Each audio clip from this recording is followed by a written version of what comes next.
Hello students, कैसे हैं आप लोग। आई होप कि आप बहुत ही अच्छे होंगे। तो आज इस वीडियो में हम बात करने वाले हैं AIIMS BSc nursing 2024 and AIIMS BSc paramedical 2024 में आपको जो इम्पोर्टेंट डॉक्यूमेंट्स की रिक्वायर्ड होगी, कौन कौन से डॉक्यूमेंट्स हैं आपको आवश्यकता होगी यदि आप बीएससी नर्सिंग एंड पैरामेडिकल 2024 में एडमिशन लेने वाले हो। तो चलिए आज की इस वीडियो को हम स्टार्ट करते हैं। यदि आप हमारे चैनल पे पहली बार आए हो या वीडियो को पहली बार देख रहे हो तो वीडियो को लाइक एंड चैनल को जरूर सब्सक्राइब कर लीजिए, क्योंकि यहाँ पे आपको एम्स बीएससी नर्सिंग की A to Z अपडेट के साथ साथ 180 टेस्ट सीरीज भी इसी चैनल पे चलाई जा रही है, जो प्रतिदिन आपको मॉर्निंग में 7 बजे टेस्ट सीरीज का वीडियो का लिंक है हमारे चैनल पे मिल जाएगा। तो यदि आप चैनल को सब्सक्राइब करके रखेंगे तो आपको सबसे पहले नोटिफिकेशन मिलेगा और काफ़ी बेनिफिट होने वाला है, क्योंकि एप्लीकेशन फॉर्म आपका कब आएगा, सारी अपडेट आपको एक ही चैनल पे, इंपॉर्टेंट क्वेश्चंस, टेस्ट सीरीज, उसके साथ ही साथ आपका इंपॉर्टेंट डॉक्यूमेंट्स, क्या क्या काउंसलिंग में प्रोसेस होता है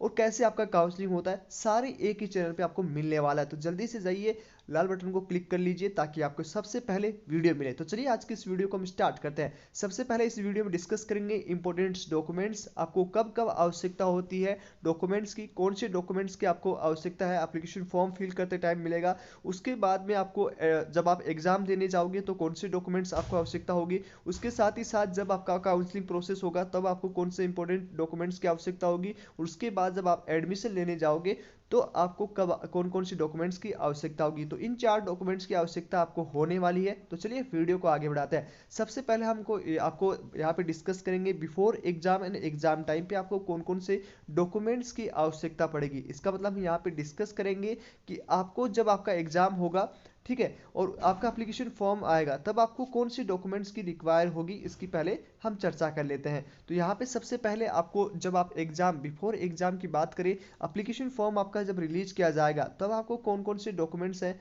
वो चाहिए होंगे। तो सबसे पहले आपको 10th का मार्कशीट आपको चाहिए होगा, उसके बाद में 12th का मार्कशीट आपको चाहिए होगा। लेकिन यहाँ पे आपके काफ़ी स्टूडेंट्स कंफ्यूजन में होते हैं कि भैया 12th में क्या हम अभी 12th में, मान लो काफ़ी स्टूडेंट ऐसे भी होंगे जो 12th अभी अपेयरिंग हुई है, मतलब इस साल 12th का एग्जाम देंगे, तो क्या वो बीएससी नर्सिंग एंड पैरामेडिकल का एग्जाम दे सकते हैं। तो हाँ, बिल्कुल वो एग्जाम दे सकते हैं, लेकिन एक शर्त पर। इसका मतलब ये है कि जब आपका काउंसलिंग प्रोसेस स्टार्ट होगा तो आपके पास 12th का मार्कशीट, ओरिजिनल मार्कशीट आपके पास होना चाहिए। और उसमें भी एक और शर्त है कि आपको मिनिमम जो है, मिनिमम जो रिक्वायर्ड होता है for BSc nursing and paramedical के लिए, वो होता है आपका 55% होना चाहिए। अब वो किन किन सब्जेक्ट को मिला के आपका 55% होना चाहिए। मान लीजिए आप जनरल या ओबीसी या ईडब्ल्यूएस कैटेगरी से हैं तो आपका स्कोर मिनिमम 55 स्कोर 12th में होना चाहिए, 4 सब्जेक्ट को मिला के। कौन कौन से सब्जेक्ट में?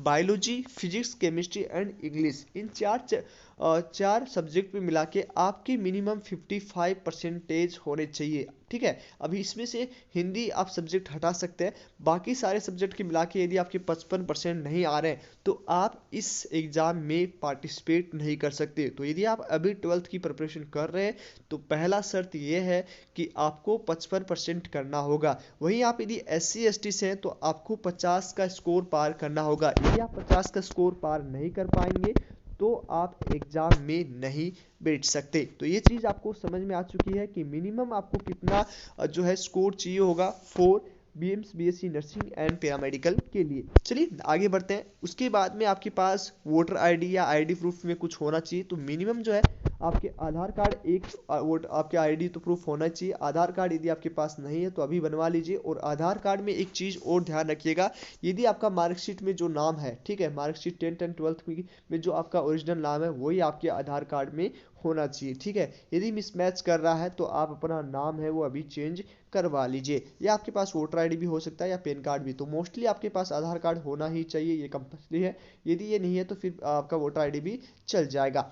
उसके बाद में आपके पास मूल निवास पत्र होना चाहिए, जिसे इंग्लिश में डोमिसाइल सर्टिफिकेट कहते हैं, ठीक है। ये इसका कोई वैलिड डेट नहीं है, यदि ये आपके पास है तो ये चल जाएगा। बट कैटेगरी सर्टिफिकेट की जात की बात करें, जो भी स्टूडेंट्स हैं जनरल के अलावा, जनरल में आपको कोई भी कैटेगरी सर्टिफिकेट की आवश्यकता नहीं होगी। बाकी अनदर जो भी कैटेगरी है, जैसे ईडब्ल्यूएस हो गया, ओबीसी हो गया, ओबीसी एनसीएल हो गया, ओके, और एससी और एसटी, ये जो 4 कैटेगरी के जितने भी स्टूडेंट्स हैं उनके पास कैटेगरी सर्टिफिकेट होना चाहिए, जो कि आपके पास अनिवार्य है। ठीक है, यदि आपके पास कैटेगरी सर्टिफिकेट सेंट्रल सर्टिफिकेट नहीं है, सेंट्रल गवर्नमेंट का यहाँ पे आपके पास सर्टिफिकेट नहीं है, तो आपको आरक्षण का बेनिफिट नहीं होगा, रिजर्वेशन का आपको बेनिफिट नहीं होगा। यदि वो बेनिफिट लेना है तो आपको पास आपका कैटेगरी का सर्टिफिकेट होना चाहिए, जो कि आपका सेंट्रल गवर्नमेंट का होना चाहिए। स्टेट गवर्नमेंट का यहाँ पे नहीं चलेगा। काफ़ी स्टूडेंट क्या करते हैं, स्टेट गवर्नमेंट का बना लेते हैं। ठीक है, तो वो आपका नहीं चलेगा, सेंट्रल गवर्नमेंट का सर्टिफिकेट आपका होना चाहिए। उसके बाद में आपको एक और शर्त है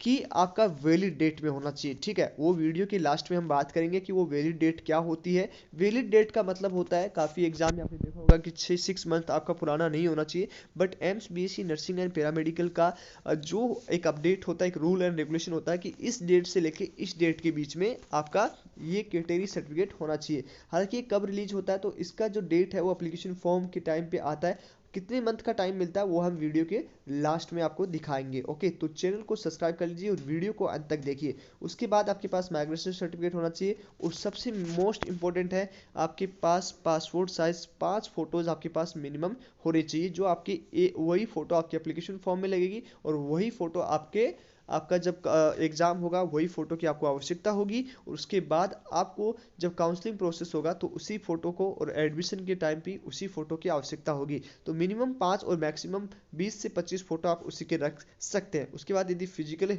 हैंडीकेप है तो आपके पास उसका सर्टिफिकेट होना चाहिए। तो ये चीज़ आपको समझ में आ गया कि ये सर्टिफिकेट आपके सारे अभी आपके पास होना चाहिए। यदि आप 12th पास अभी तक नहीं किए हो तो 12th पास होने के बाद आपके पास मार्कशीट होनी चाहिए, वो भी ओरिजिनल होनी चाहिए। तो 12th पास स्टूडेंट्स भी और 12th जो अभी इस साल एग्जाम देंगे वो भी इस AIIMS BSc nursing and paramedical के एग्जाम दे सकते हैं। ओके, चलिए आगे की ओर बढ़ते हैं। उसके बाद में हम बात करते हैं, हमारे इस चैनल पे आपको रोज प्रतिदिन है वो 7 बजे टेस्ट सीरीज मिलेगा, और उसके साथ जो सेल्फ स्टडी कर रहे हैं उन स्टूडेंट्स के लिए डेली टाइम टेबल मिलेगा कि आपको कितना घंटे मिनिमम स्टडी करना है, जिससे कि आप इस साल 2024 में एडमिशन ले सको। और उसके लिए हमने फ्री व्हाट्सएप ग्रुप भी बना दिया, जिसकी लिंक आपको डिस्क्रिप्शन में मिल जाएगी, वहां से आप उस ग्रुप में ज्वाइन हो सकते हो। और यदि आप टेस्ट सीरीज में ज्वाइन होना चाहते हो तो आपको पर्सनल व्हाट्सएप ग्रुप नीचे लिंक दिया हुआ है, उस ग्रुप से ज्वाइन होकर हमसे कांटेक्ट कर सकते हो, जिसमें आपको 10,000 प्लस क्वेश्चन मिलेगा, और साथ ही साथ आपको जो है सभी सब्जेक्ट के सोर्स नोट्स, उसके साथ formula based questions test series, उसके साथ ही साथ आपको जो है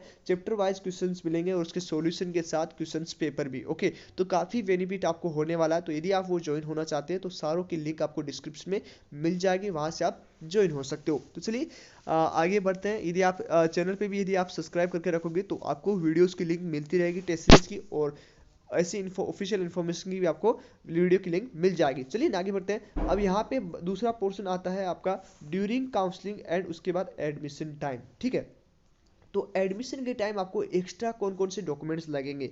ठीक है, तो आपका वो जो सारे डॉक्यूमेंट्स थे वो इस टाइम पे भी आपका काउंसलिंग में भी आपको आवश्यकता होगी, और एडमिशन टाइम के भी आपको आवश्यकता होती है। तो उनके अलावा आपको कौन कौन से डॉक्यूमेंट्स अपलोड जो है आवश्यकता होगी। तो सबसे पहले एडमिट कार्ड। ये एडमिट कार्ड आपको कब मिलेगा, जब आप एग्जाम देने जाएंगे तो उससे पहले आपको एडमिट कार्ड मिलेगा, जो आपको काउंसलिंग के टाइम और एडमिशन के टाइम हेल्प होने वाली है। उस डॉक्यूमेंट्स के बिना आपका अब जो है counselling process and admission process नहीं होगा। तो ये आपको जो डॉक्यूमेंट्स है एडमिट कार्ड, ये आपको जब मिलेगा जब आपकी एग्जाम होगी। उसके बाद रैंक कार्ड जब आपका स्कोर कार्ड या रिजल्ट आएगा तो आपको मिलेगा।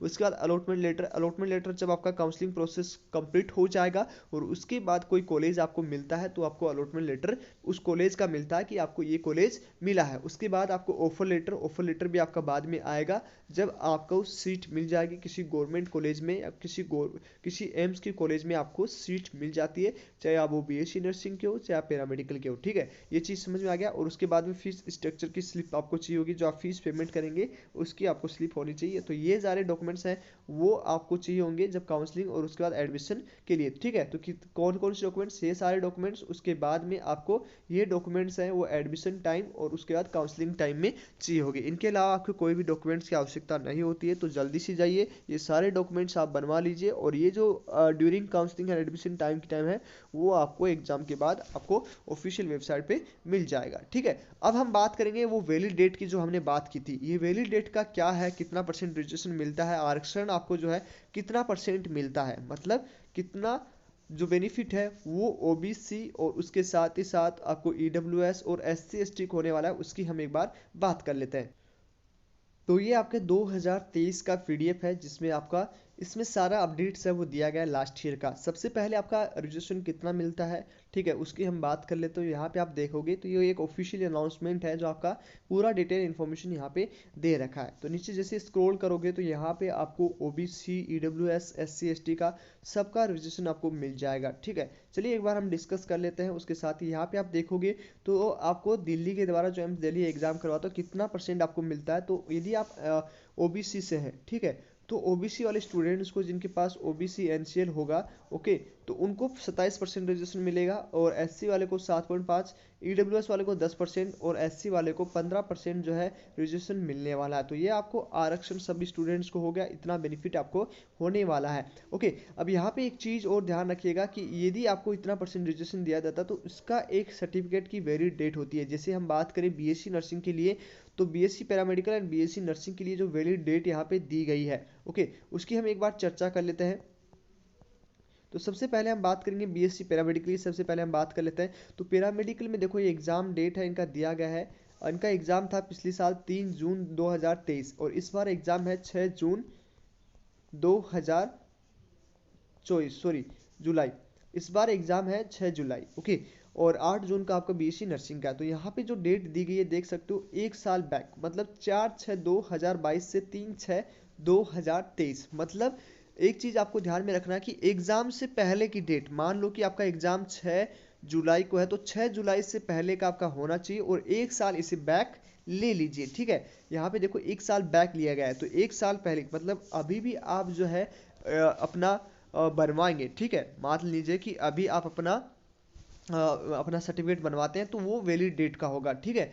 तो आप इसके एक महीने में मतलब फेब में भी बनाएंगे तो भी चल जाएगा आपका, मार्च में भी यदि आप बनवाएंगे तो भी आपका चल जाएगा, यदि आप अप्रैल में भी अप्लाई करते हैं तो भी आपका सही रहेगा, ठीक है। लेकिन आपको मई से पहले इस कैटेगरी सर्टिफिकेट को बनवा लेना है, ठीक है, जिससे कि आपको वैलिड डेट का हो और वैलिड डेट का आपको इन्फॉर्मेशन हो, ठीक है। तो ये चीज़ समझ में आ गया। लेकिन यहाँ पे ध्यान रखना है ये सारा सेंट्रल गवर्नमेंट का होना चाहिए, ठीक है। स्टेट गवर्नमेंट का यहाँ पे आपको रजिस्ट्रेशन नहीं मिलेगा, सेंट्रल गवर्नमेंट का रजिस्ट्रेशन मिलेगा। और वैलिड डेट क्या है आपकी होनी चाहिए इस बार, यदि आपकी एग्जाम पैरामेडिकल की 6 जुलाई को हो रही है तो 6 जुलाई से पहले का, और 6 जून, कितने, 6 जुलाई और 2023, 6 जुलाई 2023 से 6 जून तक होना चाहिए। मतलब आपका जो डेट होगा 7 जुलाई से होगा, 7 जुलाई 2023 से, एक बार फिर हम मेंशन करते हैं, 7 जुलाई 2023 से आपका होना चाहिए वैलिड का। कितनी, कौन सी वैलिड डेट का होना चाहिए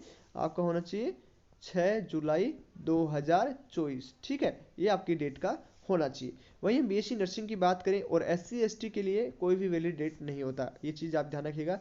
एससी एसटी के लिए कोई वैलिड नहीं डेट होता है, इसमें आपको ओबीसी, ईडब्ल्यूएस एंड ओबीसी की ही वैलिड डेट होती है। चलिए एक बार हम बात करेंगे आपके ईडब्ल्यूएस की भी हम बात कर ले, ये सिर्फ ओबीसी स्टूडेंट्स के लिए, ईडब्ल्यूएस की भी हम बात कर लेते हैं, ठीक है। तो यहाँ पे ईडब्ल्यूएस वाले की बात करें तो यहाँ पे इनको जो डेट दी गई है वो दी गई है 1/4/2023 से 3/6/2023। तो यहाँ पे ईडब्ल्यूएस वालों को आपको सतर्क रहना है कि आपका एग्जाम डेट है जैसे इस बार होने वाला है, जैसे 6 जून को आपका, 6 जुलाई को यदि आपका एग्जाम है तो आप इसको मार्च और अप्रैल में बनवाएं, ठीक है। एग्जाम के 1-2 महीने पहले आप जो है अपना सेंट्रल कास्ट का सर्टिफिकेट बनवा लीजिए, ठीक है। वही हम बात करें ओबीसी की भी हम बात करते हैं। ओबीसी के लिए आपको कितना परसेंट रजिस्ट्रेशन चाहिए होगा उसकी भी हम एक बार चर्चा कर लेते हैं। आपका पैरामेडिकल का हमने कर लिया है, अब हम बात करेंगे ओनली ऑन बीएससी नर्सिंग का। तो बीएससी नर्सिंग में आपको कितना चाहिए, तो बीएससी नर्सिंग की हम बात करें तो बीएससी नर्सिंग का आपका चाहिए, डेट दी गई है, एग्जाम डेट था लास्ट ईयर 3 जून को, और यहाँ पे वैलिड डेट दिया हुआ है, ठीक है। तो वैलिड डेट आपको होना चाहिए, सिर्फ वही वैलिड डेट है कि एग्जाम के पहले आप जो है बनवा लीजिए, ठीक है। एग्जाम के पहले आपको ये 1-2 महीने पहले आपको जो अपना सर्टिफिकेट आपको बनवा लेना है। ईडब्ल्यूएस की बात करें तो ये देखो 1/6/2003 आपको दे रखा है बीएससी नर्सिंग के लिए भी, तो सेम डेट आपको इंक्लूडेड की गई है। तो आई होप ये चीज़ समझ में आ सी होगी आपको। एक सीधा सीधा बात करें तो कैटेगरी सर्टिफिकेट जो है वो सेंट्रल गवर्नमेंट का होना चाहिए है, ओके। और जितने भी ओबीसी, एनसीएल है, और आपका हो गया ईडब्ल्यूएस हो गया, और एससी एंड एसटी की कोई वैलिड डेट नहीं होती, इसकी वैलिड डेट होती है, और चारों के डॉक्यूमेंट्स है वो सेंट्रल गवर्नमेंट में होगा तभी आपको रजिस्ट्रेशन मिल पाएगा। और आई होप कि ये समझ में आ गया। और एग्जाम के 2 महीने पहले अपना कैटेगरी सर्टिफिकेट बनवा लीजिए, ठीक है। तो चलिए आज इस वीडियो में इतना ही, मिलते हैं आपसे नेक्स्ट वीडियो में, तब तक के लिए बाय बाय, टेक केयर। यदि आप चैनल पे पहली बार हैं या वीडियो को पहली बार देख रहे हैं तो वीडियो को लाइक एंड चैनल को जरूर सब्सक्राइब कर लीजिए।